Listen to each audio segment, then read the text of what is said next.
What it do, 2K fans? It's your boy JuKIng the Boss, and the first stop on the official 2K20 hype train is MyGM 2.0. Now, you all probably read the article. I wanted to go over each and every piece of it and cover some of the big things. So the first development blog covers many of the changes and the features coming to MyGM and MyLeague, including a new competitive way to play.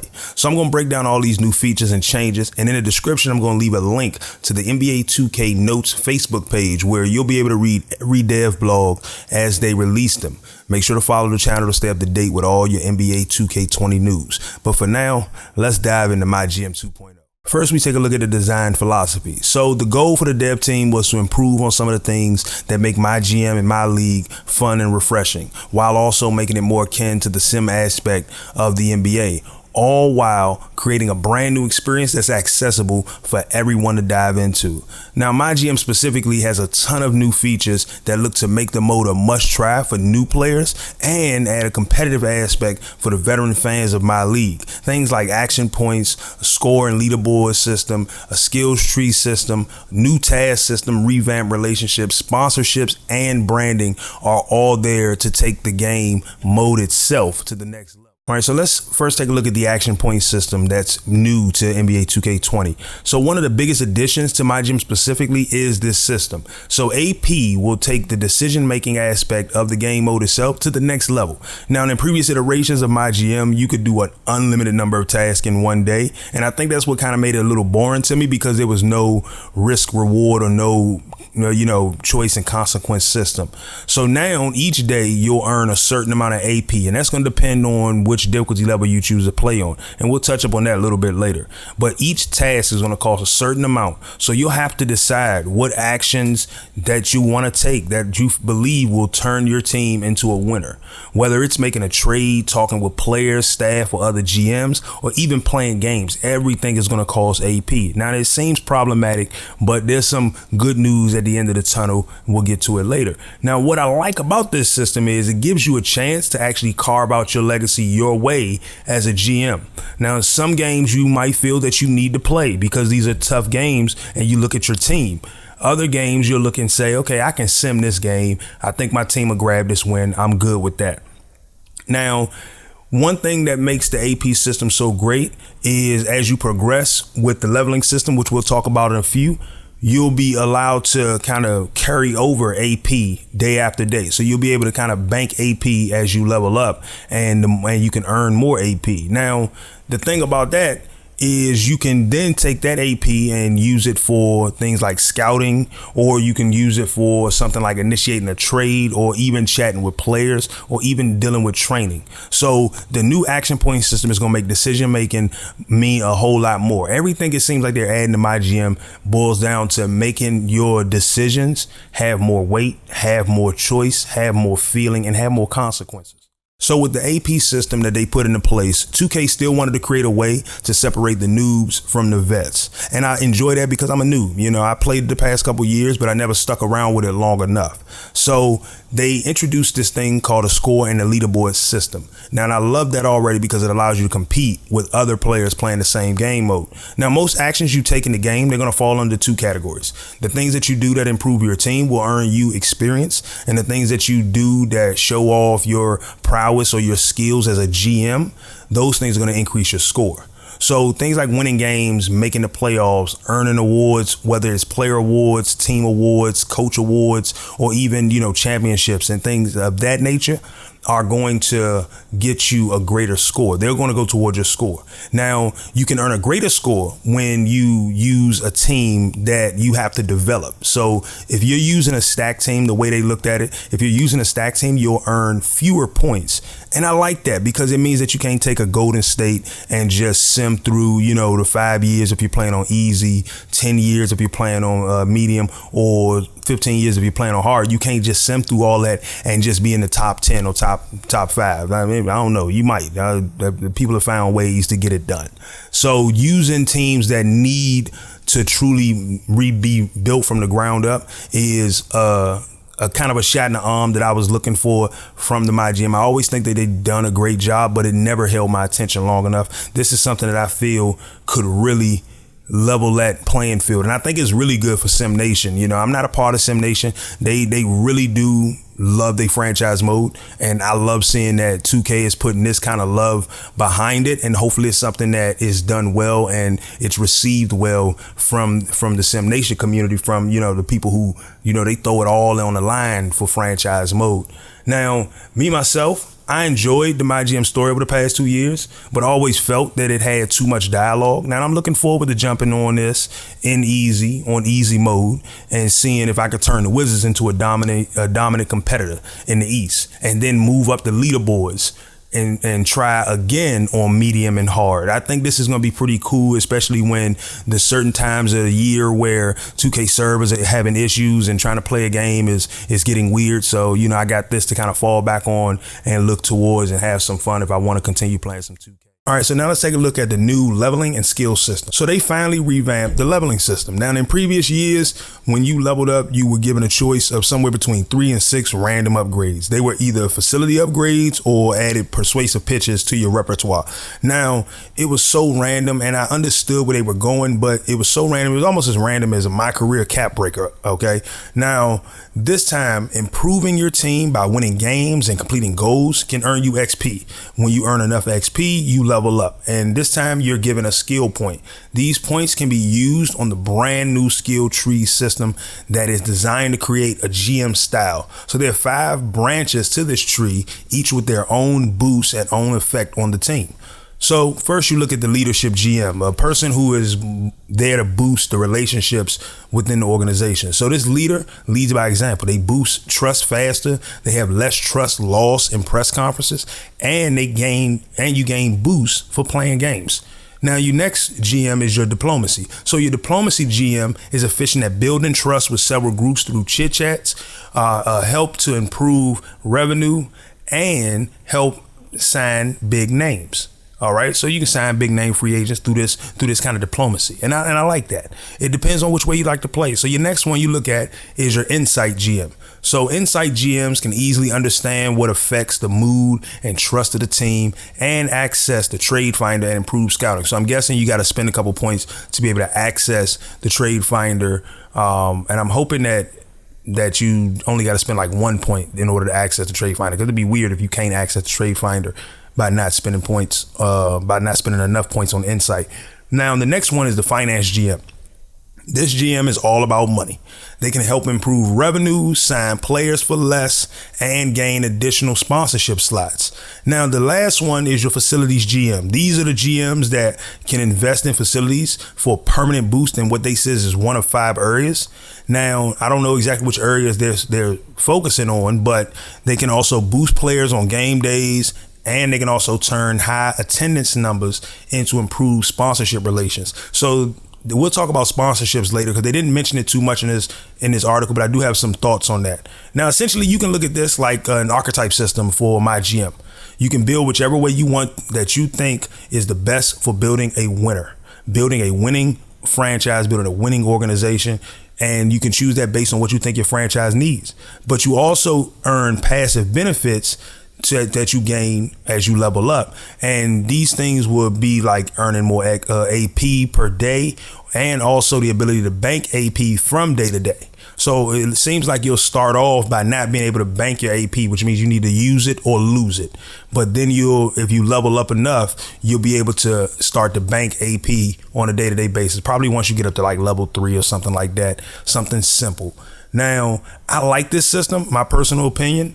Now, one of the biggest things about it is that if you do decide that down the line you realize like, oh, I didn't like the way that I spent my points, I spent my skill points, you can respec once a month. Now, I'm hoping that it doesn't cost VC. I don't think so. It was something I saw in all these images that I'll discuss at the closing side of things. So I like this system. Choices and consequences is what this is all about. You want to move up the ranks on the leaderboards. These decisions will be key in helping to make it easier or harder for you. All right, so now let's take a look at this Revamp Relationship. So they really did overhaul the way relationships work. Main thing was that they wanted to make sure that building a relationship within the entire organization is not only key to your success, but vital to unlocking the full suite of menus. There were seasons in the past couple of years where I'd sim the whole season and somebody would be mad and I wouldn't even care. I'm like, look, I got a winning program. I'm trying to win. And that's all I cared about. But now they made it so that way, in order for you to really kind of put together this complete control over the team, you need to unlock and maintain high relationships with your organization. So you can't really have certain people getting mad to a certain level. So you might have a coach who isn't that prominent of a coach, who all you got to do is maintain 55% trust with them. So you got a big gap of wiggle room to play with.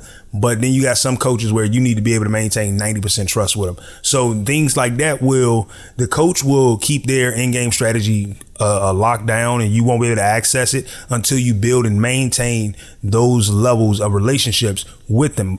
And I like that. I think that's pretty cool. I think that's a pretty good addition. They wanted to, one, simplify the menu for new players, and two, allow you to feel like you're actively working to build control over the entire team. So earning trust is more important now than ever, because without it, you can't do too much for your team outside of what a GM does himself. So it makes you think about how you handle those season goals from the team owner and as well as others within your organization. So speaking of goals, now anyone in the organization can give you a task or goal throughout the season. So the effect of this was to allow goals and tasks to kind of overlap. Now, just like a real GM, you have to figure out which goals are more important to building a winning program. You might have a player who's requesting more minutes, and his goal for you is that he wants to get 20 minutes a game over the next 10 games. He wants to be averaging 20 minutes a game. But you can't give him that because the person who you would be taking minutes away from is on a hot streak. Now, this goal might only give you, a few points toward their morale and their trust in you. But by keeping this player hot, you got the rest of the team continuing to win. And so you look at that and say, well, I got to focus on the important goals. So I like that. It's important to boost important relationships, and the ones that are less important, you can kind of like fade it off to the side. A person who's replaceable, you look at it and say, well, dude, you were replaceable. I ain't got to worry about you. And then at the same time, you look at a guy who, he might be, sixth man, or he might be, coming off the bench, deep off the bench. And when he comes in, he lights the team up. He might say, hey, I've been doing well. I want to move up. Okay, well, let's give it a shot. So picking the right GM style and achieving the right goals is the proper balance to keeping the team afloat and keeping the right people happy. You want to make sure your superstars are not only playing like superstars, but they're also leading a team that is surrounded with your winning formula. The choices and consequences are the biggest things that you're going to make. And I like that because it's the difference between playing chess and checkers. And I'm not trying to insult nobody that play checkers. Now, a lot of those features that I just talked about are, MyGM specific, with a few being also transferable into MyLeague. But things like the action points, those won't be a part of MyLeague.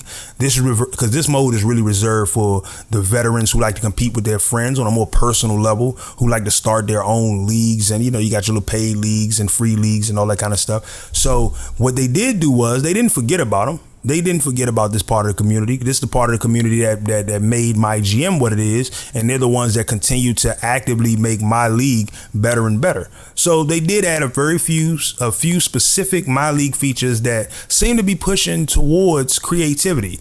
So the first one is they added staff cards. Now, these things are similar to player cards in which they contain all the key information about a specific staff member. I'm guessing something along the lines like strengths, weaknesses, and a specialty skill if they have one. The next thing was the revised morale and team chemistry. Now, in 2K20, they're saying that these things are going to be more dynamic. And I really, really relished in hearing that, because this is pretty big on the grand scheme. Focusing on balancing out the team in an emotional and mental standpoint is a difference between a winning and losing program. Things like teammates having different levels of work ethics would make building a winner a little more tougher. So look at it like this: the Jimmy Butler situation when he was in Minnesota. It created a different dynamic. And they're trying to simulate that in this game. And I kind of like that. Not everybody is on the same level when it comes down to, their work ethic. Now, it's not that doesn't take it away from their will to play the game or their love to play the game. But everybody's work ethic is looked at as different. And sometimes different work ethics clash. I like that. So one of the biggest things of all of the MyLeague level features, this is something that really stood out to me, which was the new personality badges for max players. So these things have been added to help facilitate how max players move in the off season. This is something that I'm hoping we'll also see in my career. So badges like Media Ringmaster, this badge is for a player who thrives in front of the cameras and prefers to play in big markets, right? Then you got your warm weather fans, all right? So these are the players who would rather play in warmer climates and avoid cold home teams, all right? Now, then your next one they have is the finance savvy. These are the players who factor in the tax rate in their decision on where to play. Now, I know we all, we all adults here and we got to start dealing with taxes and everything like that. But I think y'all getting a little too realistic for me now. Okay. Now I'm trying to figure out if I can get this certain player to come play in DC based on the tax rate, based on the NBA tax rate per player. I'm like, come on now. That's too much math I got to be figuring out. But I do enjoy having those kind of things in there. When you're adding a level and a layer that does not only breathe creativity, but it also creates a nice little situation where, you learn a little something about the NBA. Great.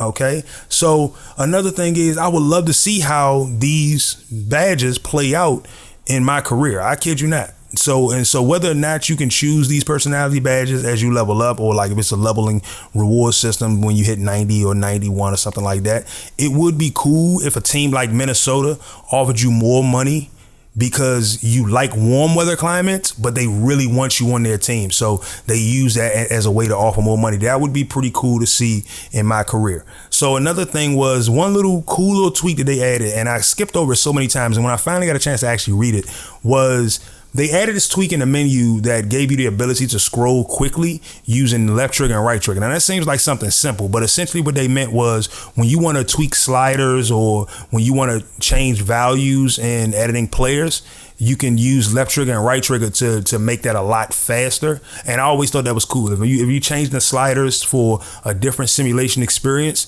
using right trigger and left trigger is the difference between having to do this 1,000 times and taking 15 minutes to do it, or only taking a few seconds to truly do it in each category. So that's pretty cool. Now, the last thing was the option to force winners. Now this for real is the MyLeague community's bread and butter right here. This is what a lot of YouTubers that play MyLeague are really going to be big on, because it allows for you to create fantasy leagues and fantasy situations. So whatever scenarios you want to create, this gives you the opportunity to do it. You can see how history would have played out if the 95 Bulls started off 0-37 at home instead of 37-0.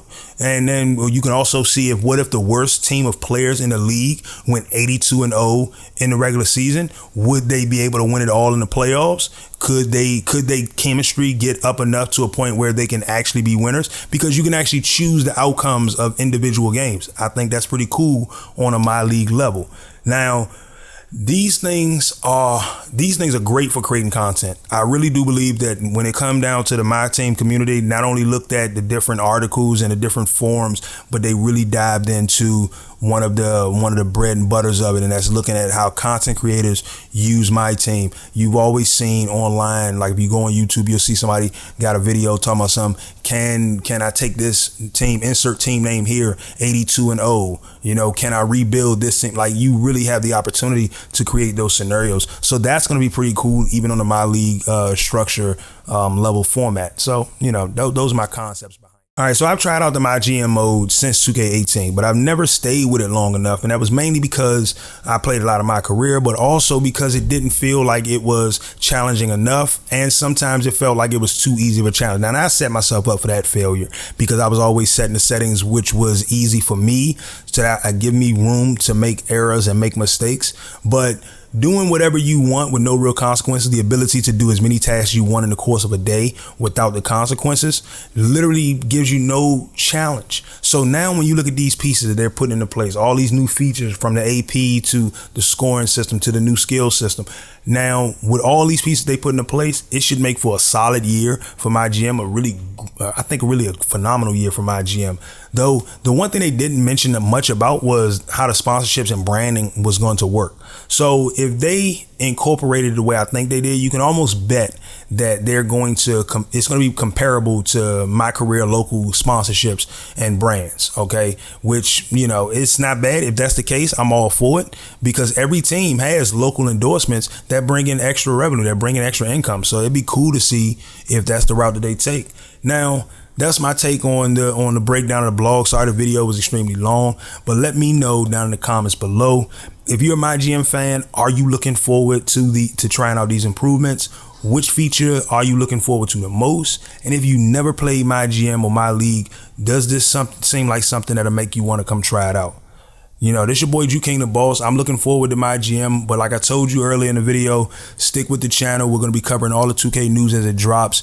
It took me forever to break this video down, mainly because it took me forever to go through the entire thing, and I wanted to make sure all of my facts and fiction and all of my information was out there. So this your boy JuKING the Boss. I'm going to catch you guys on the next one.